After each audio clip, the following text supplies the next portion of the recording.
이제 그만 내려줄래? 나도 할 만큼 한 거 너희들도 알지? 벚꽃이 만개한 어느 봄밤이었습니다. 갓길에 멈춰선 고급 승용차 안에서 새엄마 강하나의 서늘한 목소리가 들려옵니다. 8살 쌍둥이 도윤과 아름은 울음을 그치고 조용히 차에서 내렸죠. 멀어지는 차 뒷모습을 확인하자 그 순간 도윤은 담담히 자신의 운동화 밑창을 뜯어내어 무언가를 꺼냅니다. 마치 이 순간을 기다렸다는 듯이요. 도대체 이 쌍둥이 남매는 무엇을 알고 있었기에 이토록 담담한 것일까요? 소년의 신발 속에는 과연 어떤 비밀이 숨겨져 있을까요? 이 이야기의 결말이 궁금하시다면 지금 구독 버튼을 눌러주세요. 어디서 시청해 주시고 계신지 댓글로 남겨주시면 행운이 여러분과 항상 같이 하길 기원드리겠습니다. 매정하게 떠난 검은색 승용차의 뒷모습이 완전히 사라질 때까지 8살 도윤은 그 자리에 망부석처럼 서 있었습니다. 흩날리는 벚꽃잎이 아이의 어깨 위에 내려앉았지만 소녀는 미동조차 하지 않았죠. 옆에 서 있던 쌍둥이 동생 아름이 겁에 질려 도윤의 옷자락을 꽉 움켜쥐었습니다. 아이들이 홀로 남겨진 곳은 가로등 하나 제대로 없는 외딴 시골길이었습니다. 평범한 8살 아이들이라면 목이 터져라 엄마를 부르며 쫓아갔을 상황이었습니다. 하지만 이 남매는 달랐습니다. 도윤은 마치 이 모든 일을 예상이라도 한 듯 무서울 정도로 차분한 눈빛을 하고 있었습니다. 소녀는 천천히 고개를 숙여 자신의 발을 내려다보았습니다. 낡아서 앞코가 다해진 운동화였습니다.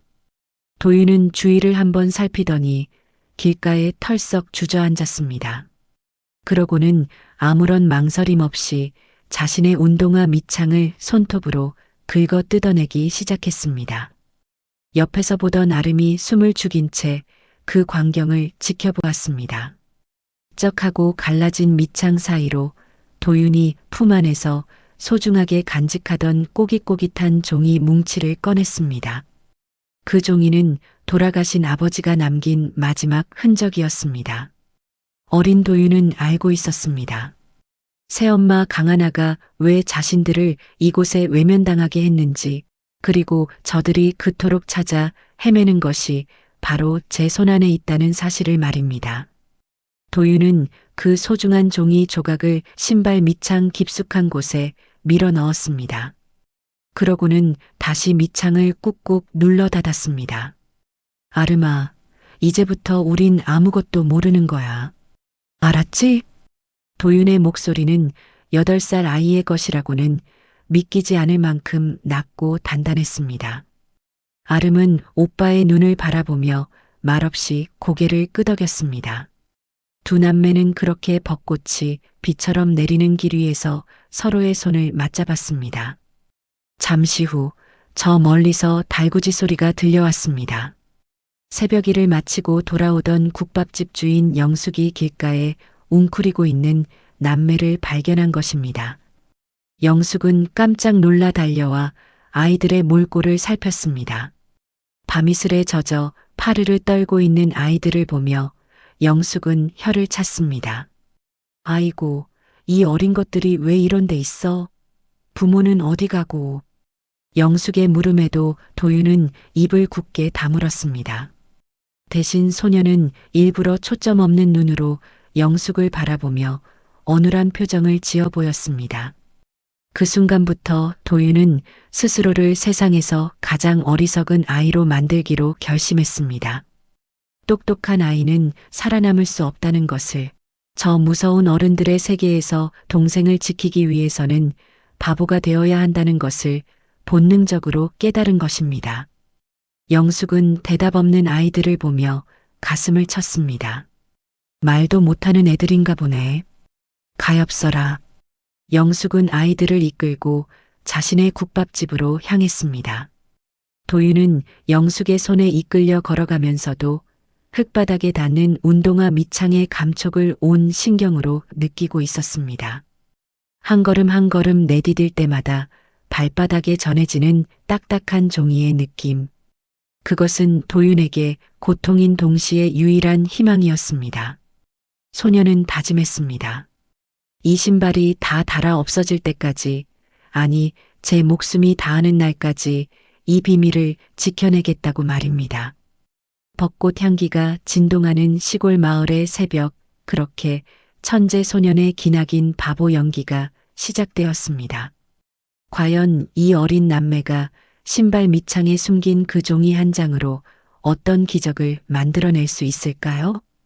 영숙의 국밥집 뒷방에서 남매의 새로운 삶이 시작되었습니다.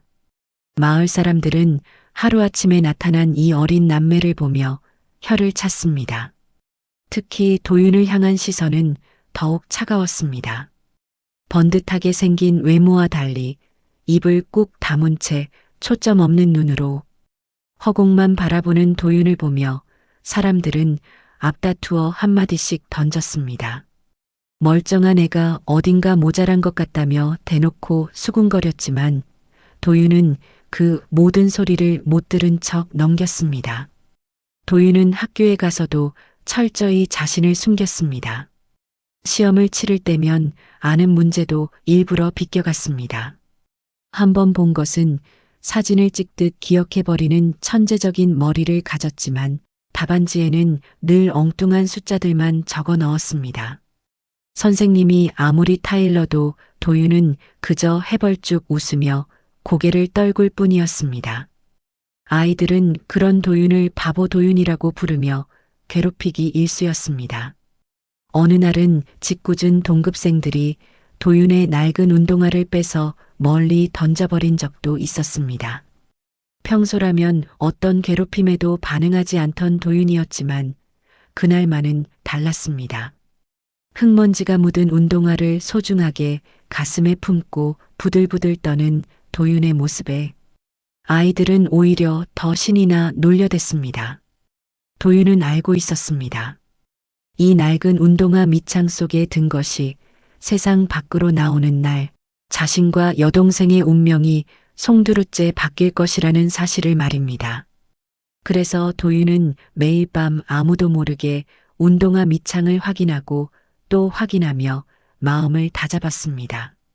동생 아름은 오빠의 이런 고통을 누구보다 잘 알고 있었습니다.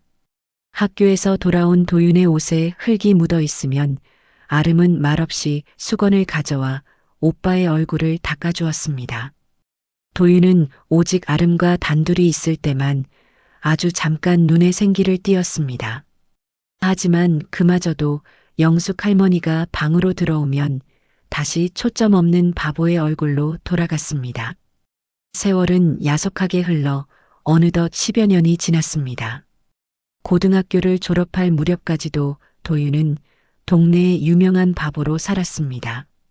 덩치는 커졌지만 여전히 어눌한 말투에 낡은 운동화만 고집하는 청년이 된 것입니다. 반면 아름은 오빠의 희생 덕분에 무사히 대학까지 마칠 수 있었습니다.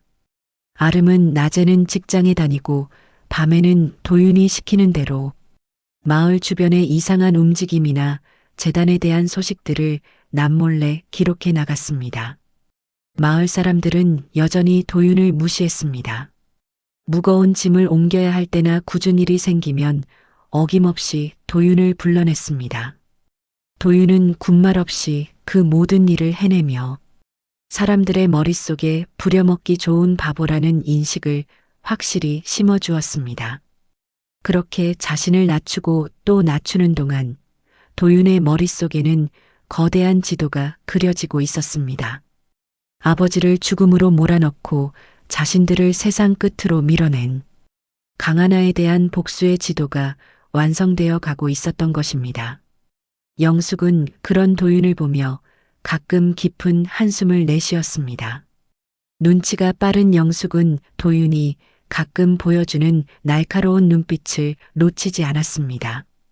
하지만 영숙은 아무것도 묻지 않았습니다.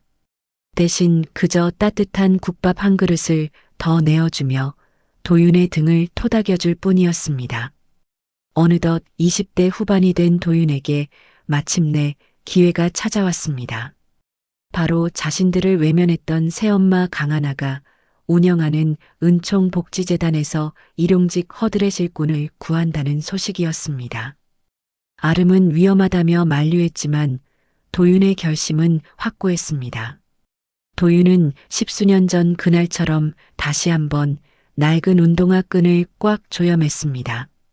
이제 바보 도윤이 아닌 사냥개 도윤으로 적의 심장부에 들어갈 시간이 다가온 것입니다. 도윤은 거울 속에 자신을 보며 마지막으로 어리숙한 미소를 지어 보였습니다.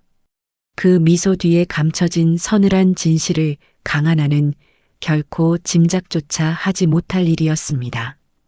도윤은 20년 만에 다시 그 화려한 재단 건물의 정문 앞에 섰습니다. 8살 어린 시절 차가운 빛 속에서 자신들을 외면했던 강하나가 세운 거대한 성체였습니다. 도윤은 일부러 어깨를 구부정하게 숙이고 초점 없는 눈동자로 건물 벽면을 훑쳤습니다. 겉으로는 침을 흘릴 듯 멍청한 표정이었지만 도윤의 머릿속은 이미 건물의 도면과 폐쇄외로 텔레비전의 위치를 완벽하게 파악하고 있었습니다. 재단의 관리인은 낡은 운동화를 질질 끌며 들어오는 도윤을 보며 인상을 찌푸렸습니다. 말기도 못 알아들을 것 같은 바보를 어디에 쓰겠느냐며 투덜거렸지만 강하나는 오히려 그런 도윤을 반겼습니다. 세상 사람들에게 부족한 사람도 거두어주는 천사라는 이미지를 심어주기에 도윤만큼 이용하기 좋은 도구는 없었기 때문입니다. 강하나는 도윤이 자신이 버렸던 그 아이라는 사실은 꿈에도 모른 채 그를 재단의 허드렛 일꾼으로 채용했습니다. 도윤은 재단 지하의 비좁은 창고를 배정받았습니다. 곰팡이 냄새가 진동하는 곳이었지만 도윤에게는 더할 나위 없는 요새였습니다. 도윤은 낮에는 정원을 가꾸거나 쓰레기를 치우며 재단 사람들의 비웃음을 샀습니다. 사람들은 도윤이 바로 옆에 있어도 아무렇지 않게 재단의 비밀스러운 이야기들을 주고받았습니다. 어차피 저 바보는 아무것도 이해하지 못할 것이라고 굳게 믿었기 때문입니다. 그렇게 도윤은 재단의 구석구석을 누비며 정보의 조각들을 모으기 시작했습니다. 복도에서 마주치는 직원들의 대화, 무심코 버려진 영수증, 쪼가리, 그리고 이사장실 문틈으로 새어나오는 강하나의 전화 통화 내용까지 도윤의 천재적인 기억력은 그 모든 파편을 하나의 거대한 자금 흐름도로 엮어내고 있었습니다. 도윤은 밤마다 낡은 운동화 밑창을 열어 아버지가 남긴 장부 조각과 자신이 새로 알아낸 정보들을 대조해 보았습니다. 그러던 어느 날 도윤은 정원수를 손질하다가 이사장실 테라스에서 누군가와 은밀하게 대화하는 강하나를 발견했습니다. 강하나는 평소의 자애로운 미소는 온데간데 없이 탐욕스러운 눈빛으로 비자금 세탁에 대한 지시를 내리고 있었습니다. 도윤은 가위질을 멈추지 않으면서도 그녀의 입모양 하나하나를 머릿속에 기록했습니다. 입술의 움직임만으로도 그녀가 어떤 나쁜 짓을 꾸미고 있는지 전부 읽어낼 수 있었습니다. 강하나는 테라스 아래에서 멍하니 나무만 보고 있는 도윤을 발견하고는 차갑게 콧방귀를 뀌었습니다.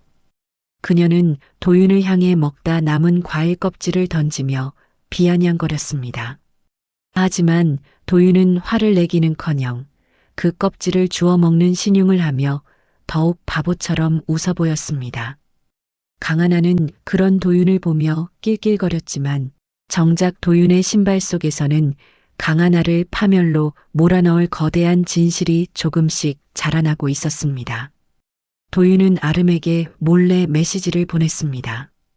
이제 재단의 금고 위치와 보안 번호의 규칙을 알아냈으니 다음 단계로 넘어갈 준비를 하라는 신호였습니다.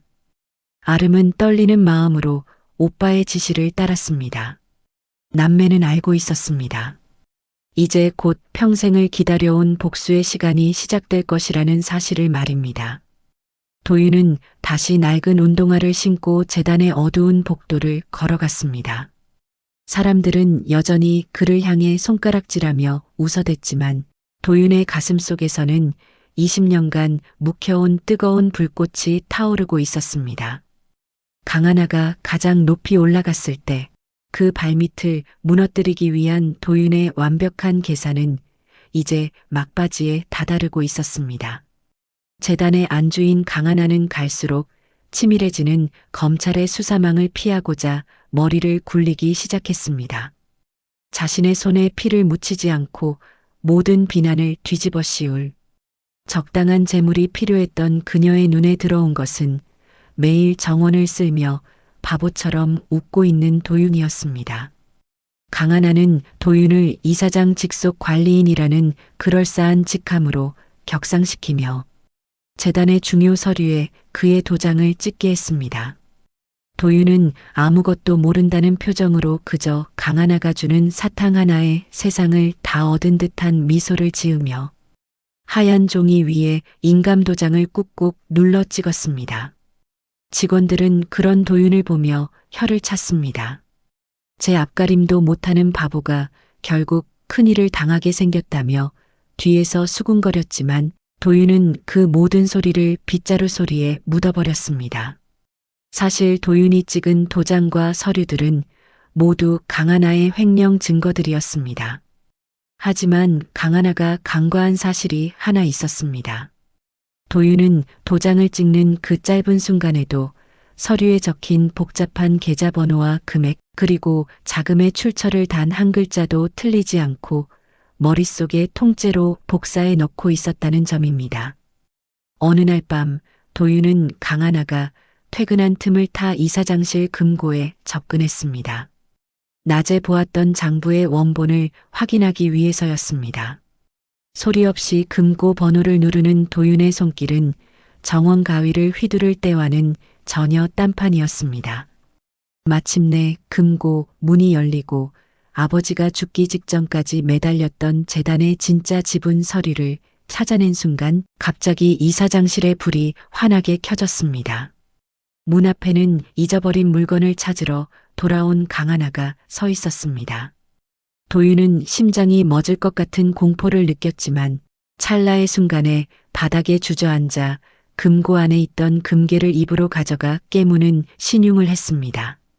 강하나는 금고 앞에 있는 도윤을 보고 비명을 지르려다 금괴를 초콜릿인 줄 알고 갉아먹으려는 그의 멍청한 모습에 안도의 한숨을 내쉬었습니다.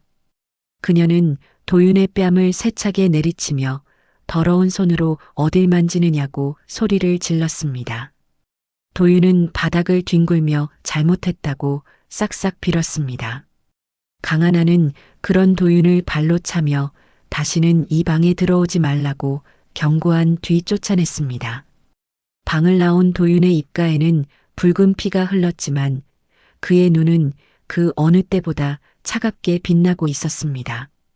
비록 뺨은 부어올랐지만 방금 전 찰나의 순간에 그는 금고 깊숙한 곳에 숨겨져 있던 비밀 장부의 마지막 일련 번호를 확인하는데 성공했기 때문입니다. 그날 이후 강하나는 도윤을 더욱 노골적으로 범죄에 이용했습니다.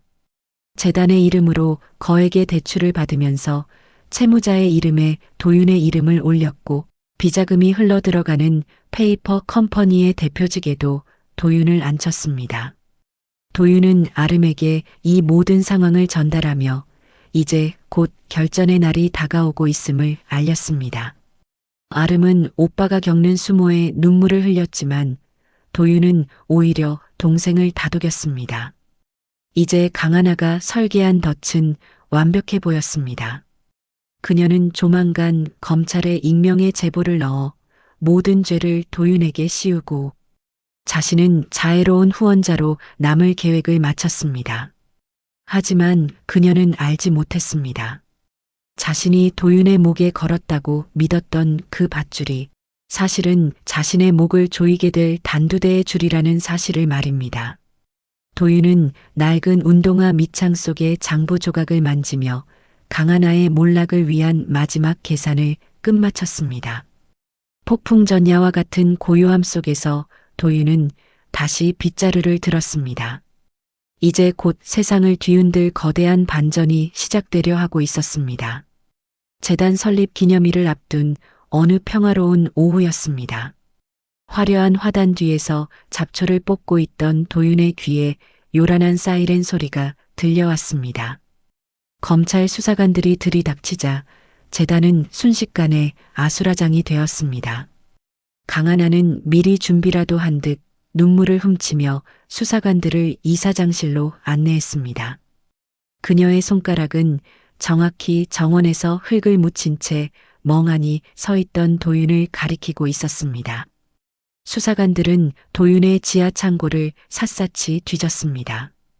그곳에서는 강하나가 몰래 심어놓은 수십 개의 차명 계좌 통장과 재단의 인감도장이 쏟아져 나왔습니다. 모든 정황은 도윤을 재단 자금을 횡령한 파렴치한 범죄자로 지목하고 있었습니다. 강하나는 기자들 앞에서 연신 손수건으로 눈가를 찍어내며 가련한 연기를 펼쳤습니다. 믿었던 직원에게 발등을 찍혔다며 저 바보 같은 청년이 어떻게 이런 치밀한 범행을 저질렀는지 모르겠다는 그녀의 말에 언론은 앞다투어 자극적인 기사를 쏟아냈습니다. 도윤은 수갑이 채워지는 순간에도 아무 말 없이 바닥만 내려다보았습니다. 경찰차에 올라타기 직전 강하나는 도윤의 귀에 대고 아주 낮게 속삭였습니다. 다시는 세상 밖으로 나올 생각하지 말라며 20년 전처럼 조용히 사라지라는 그녀의 목소리에는 승리자의 오만함이 가득했습니다. 하지만 그 순간 도윤의 어깨가 미세하게 떨리기 시작했습니다. 슬퍼서 우는 것이 아니라 터져나오려는 웃음을 참지 못해 생기는 떨림이었습니다. 경찰 조사가 시작되자 도윤은 여전히 어눌한 말투로 횡설수설했습니다. 하지만 수사관이 강하나가 제출한 장부를 보여주는 순간 도윤의 눈빛이 순식간에 돌변했습니다. 20년 동안 철저히 감춰왔던 서늘하고 명석한 천재의 눈빛이었습니다. 도윤은 자신을 취조하던 수사관의 눈을 똑바로 응시하며 입을 열었습니다. 그 목소리는 이전의 바보 같던 말투가 아니라 얼음처럼 차갑고 논리적인 성인의 것이었습니다. 도윤은 수사관 앞에 놓인 장부의 일련 번호를 하나하나 읊기 시작했습니다. 수천 페이지에 달하는 재단 장부의 모든 숫자를 단 하나도 틀리지 않고 기억해내는 도윤의 모습에 취조실안은 정적에 휩싸였습니다. 도윤은 강하나가 조작한 장부의 허점을 조목조목 짚어내며 실제 자금이 어느 해외 계좌로 흘러갔는지 그리고 그 계좌의 실소유주가 누구인지를 완벽하게 설명해 나갔습니다. 수사관들은 믿을 수 없다는 표정으로 도윤을 바라보았습니다. 방금 전까지 침을 흘리며 멍하니 앉아있던 남자가 대한민국 최고의 회계사도 찾아내지 못한 비자금의 흐름을 머릿속에서 뽑아내고 있었기 때문입니다. 도윤은 자신이 낡은 운동화 밑창에 숨겨왔던 것은 단순한 종이 조각이 아니라 강하나가 20년 동안 저지른 모든 악행의 기록이자 아버지가 목숨과 맞바꾼 정이었다는 사실을 담담히 밝히기 시작했습니다.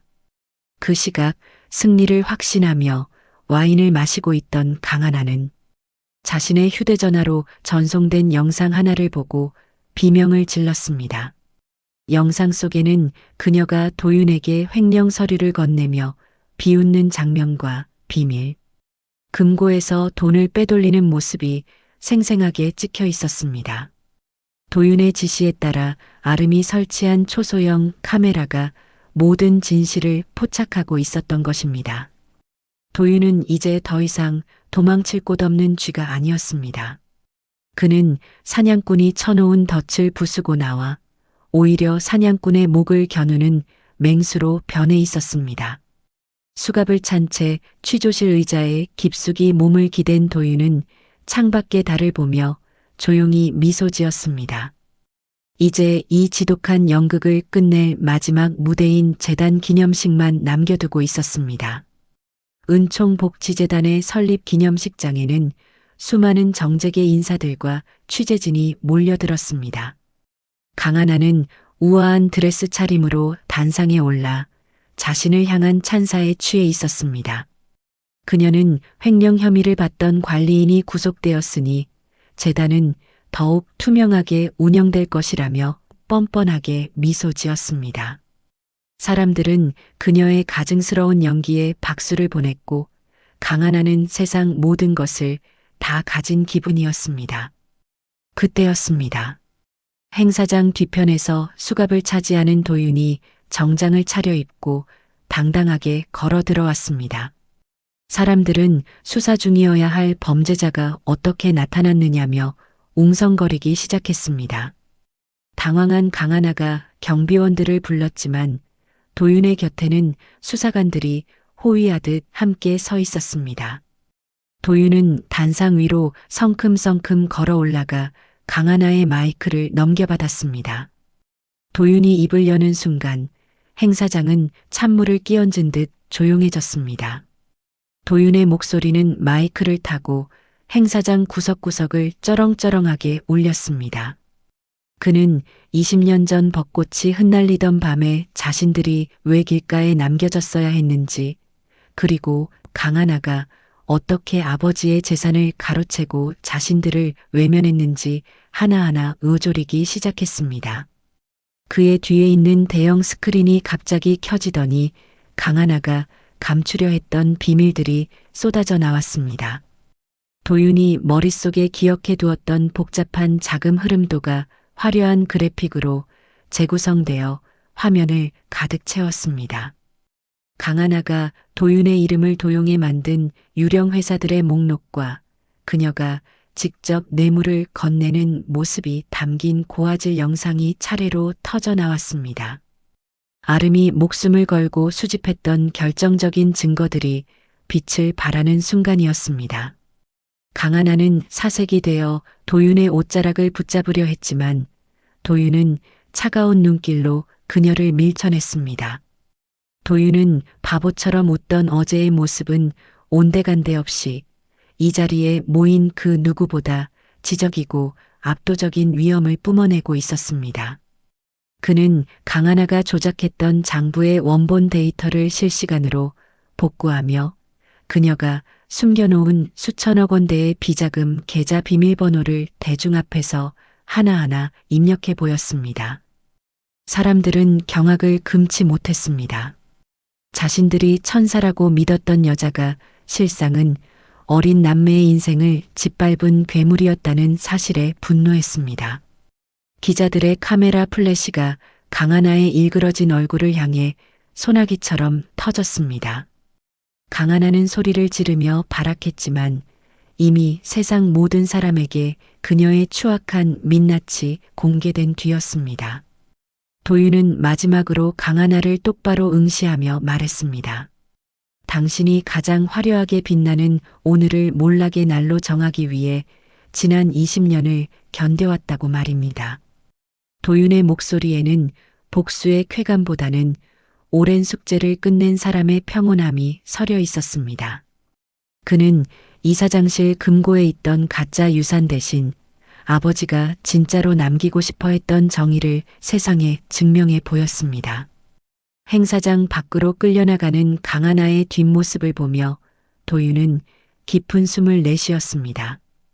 길고 길었던 바보 연기가 드디어 막을 내리는 순간이었습니다. 이제 도윤은 더 이상 누군가의 비웃음을 사는 바보가 아니었습니다.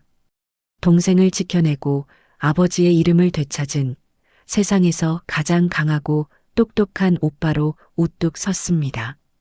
축제 같았던 기념식장은 순식간에 강하나의 몰락을 알리는 심판의 장으로 변했습니다. 당황한 강하나는 비명을 지르며 행사장 밖으로 도망치려 했지만 이미 대기하고 있던 수사관들이 그녀의 앞을 막아섰습니다.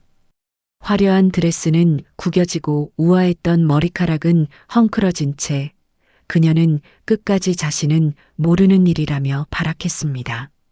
하지만 도윤이 공개한 증거들은 너무나 명백했고 현장에서 그녀의 손목에 차가운 수갑이 채워졌습니다. 강하나가 끌려나간 뒤 도윤은 조용히 단상 아래로 내려왔습니다. 동생 아름이 눈물을 흘리며 도윤에게 달려와 안겼습니다. 20년이라는 긴 세월 동안 서로의 버팀목이 되어 주었던 남매는 말없이 서로를 보듬었습니다. 지켜보던 사람들은 이 기적 같은 반전의 주인공들에게 아낌없는 박수를 보냈습니다. 하지만 도윤에게는 아직 해야 할 마지막 일이 남아 있었습니다. 도윤은 의자에 앉아 천천히 자신의 낡은 운동화를 벗었습니다. 10수년을 신어 다해지고 구멍난 동네 사람들이 바보의 상징이라며 비웃던 그 운동화였습니다. 도윤은 떨리는 손으로 운동화 밑창을 뜯어냈습니다. 그 안에는 세월의 흔적이 고스란히 묻어 노랗게 변색된 종이 뭉치가 들어 있었습니다. 사람들은 숨을 죽인 채 도윤의 손끝을 주시했습니다. 그것은 단순히 비자금을 기록한 장부가 아니었습니다. 아버지가 돌아가시기 직전 강하나의 탐욕으로부터 남매의 미래를 지키기 위해 작성한 재단의 진짜 소유권 이전 서류였습니다. 강하나가 아무리 장부를 조작하고 재산을 빼돌렸어도 이 종이 한 장이 없으면 재단의 법적 지분은 단 1%도 그녀의 것이 될 수 없었습니다. 아버지는 이 중요한 서류를 어린 아들의 신발 속에 숨기며 아들이 스스로를 지킬 수 있을 만큼 강해질 때까지 기다려 주었던 것입니다. 도윤은 그 서류를 수사관에게 전달했습니다. 이로써 강하나가 그토록 공들여 쌓아 올린 은총 복지재단은 다시 남매의 품으로 돌아오게 되었습니다. 그녀가 가로챘던 모든 재산은 몰수되었고 남매를 외면했던 지난날의 대가는 가혹한 법의 심판으로 돌아갔습니다. 도윤은 이제 더 이상 신발 속의 비밀 때문에 발을 절뚝이며 걷지 않아도 되었습니다. 재판이 진행되는 동안 세상은 천재적인 기억력을 가진 바보 청년의 이야기로 떠들썩했습니다. 하지만 도윤은 그 어떤 유명세도 원치 않았습니다. 그는 아버지가 남긴 재산을 자신들처럼 힘없고 외면당한 아이들을 위해 사용하기로 결심했습니다. 재단의 이름도 은총이 아닌 아버지가 생전에 좋아하시던 이름을 따서 새로 바꾸기로 했습니다. 모든 법적 절차가 마무리되고 강하나가 감옥으로 향하던 날 도윤은 그녀를 찾아갔습니다. 창살 너머에서 초췌해진 강하나를 보며 도윤은 그저 담담하게 마지막 인사를 건넸습니다. 당신이 우리를 길가에 남겨두었을 때 이미 당신의 운명은 정해져 있었다는 도윤의 말에 강하나는 아무런 대꾸도 하지 못한 채 고개를 떨궜습니다. 도윤은 경찰서를 나오며 눈부시게 쏟아지는 햇살을 올려다보았습니다. 20년 동안 가슴을 짓눌렀던 무거운 돌덩이가 드디어 사라진 기분이었습니다. 신발 밑창에 숨겨두었던 것은 종이 조각이 아니라 언젠가 반드시 올 것이라 믿었던 정의의 씨앗이었습니다. 이제 도윤은 동생 아름과 함께 진짜 자신의 이름으로 세상을 향해 당당히 걸어나갈 준비가 되었습니다. 폭풍 같은 시간이 지나고 다시 봄이 찾아왔습니다. 도윤과 아름은 20년 전 자신들이 홀로 남겨졌던 그 시골길을 다시 찾았습니다. 그때처럼 벚꽃이 눈부시게 흩날리고 있었지만 이제 두 사람의 마음속에는 두려움 대신 평온함이 자리 잡고 있었습니다. 남매는 익숙한 발걸음으로 영숙 할머니의 국밥집으로 향했습니다. 영숙은 가게 문을 열고 들어오는 남매를 보고는 들고 있던 국자를 내려놓으며 환하게 웃었습니다. 이제는 더 이상 바보 연기를 하지 않는 도윤의 맑은 눈을 보며 영숙은 눈시울을 붉혔습니다. 영숙은 두 사람을 위해 갓 지은 밥과 뜨끈한 국밥을 내어놓았습니다. 남매가 맛있게 밥을 먹는 모습을 지켜보던 영숙은 고생 많았다며 도윤의 두꺼운 손을 꽉 쥐어주었습니다. 식사를 마친 도윤은 품 안에서 그동안 소중하게 간직해온 낡은 운동화 한 켤레를 꺼냈습니다. 밑창이 뜯어지고 흙대가 꼬재재하게 묻은 그 신발은 도윤의 굴곡진 인생 그 자체였습니다. 도윤은 가게 앞마당 작은 소각로에 불을 붙였습니다. 그러고는 20년 동안 자신의 발바닥을 지탱해 주었던 그 낡은 운동화를 불길 속으로 천천히 밀어 넣었습니다. 불길이 치솟으며 운동화가 타오르기 시작했습니다. 그 안에는 이미 소유권 증명을 마친 장부의 나머지 조각들도 함께 들어 있었습니다. 도윤은 타오르는 불꽃을 바라보며 아버지를 떠올렸습니다. 이제야 비로소 아버지가 남겨준 무거운 숙제를 다 끝냈다는 안도감이 밀려왔습니다. 신발이 재가 되어 사라질수록 도윤의 마음속에 남아있던 강하나에 대한 증오와 과거의 아픔도 조금씩 희망의 빛으로 바뀌어 갔습니다. 아름은 그런 오빠의 곁에서 말없이 어깨를 기댔습니다. 이제 두 사람은 더 이상 숨어 지내지 않아도 되었습니다. 도윤은 천재적인 능력을 숨기기 위해 일부러 틀린 답을 쓸 필요도 없었고 사람들의 비웃음을 견디며 과거처럼 웃지 않아도 되었습니다. 그는 이제 자신의 이름으로 재단을 운영하며 이 세상에 홀로 남겨진 아이들이 자신들처럼 외로운 싸움을 하지 않도록 든든한 울타리가 되어주기로 했습니다. 마당으로 불어온 봄바람이 타버린 운동화의 재를 하늘 높이 날려보냈습니다.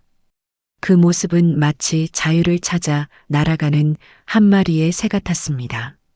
영숙 할머니는 그런 남매의 뒷모습을 보며 이제야 진짜 봄이 왔다며 흐뭇해했습니다. 도윤은 아름의 손을 잡고 국밥집을 나섰습니다. 발걸음은 그 어느 때보다 가벼웠습니다. 신발 밑창에 숨겨둔 비밀도 마음을 억누르던 복수심도 모두 사라진 자리에는 오직 내일을 향한 희망만이 가득했습니다. 도윤은 흩날리는 벚꽃잎 사이로 당당하게 걸어나갔습니다. 20년 전 눈물로 젖어 있던 그 길은 이제 두 남매가 함께 걷는 꽃길이 되어 눈부시게 빛나고 있었습니다. 긴 시간 동안 자신을 잃어버리고 살아야 했던 한 천재 소년의 이야기는 이렇게 행복한 마침표를 찍었습니다. 하지만 이것은 끝이 아니라 진짜 강도윤이라는 이름으로 시작될 새로운 이야기의 시작이었습니다. 도윤은 활짝 웃으며 동생과 함께 집으로 향했습니다. 그들의 뒤로 따스한 봄볕이 길게 드리워졌습니다. 그럼 코스모스 라디오는 더 감동적인 사연으로 다시 찾아뵙겠습니다. 이야기가 좋으셨다면 구독 버튼 눌러주세요. 건강하고 평안한 하루 되시길 바랍니다.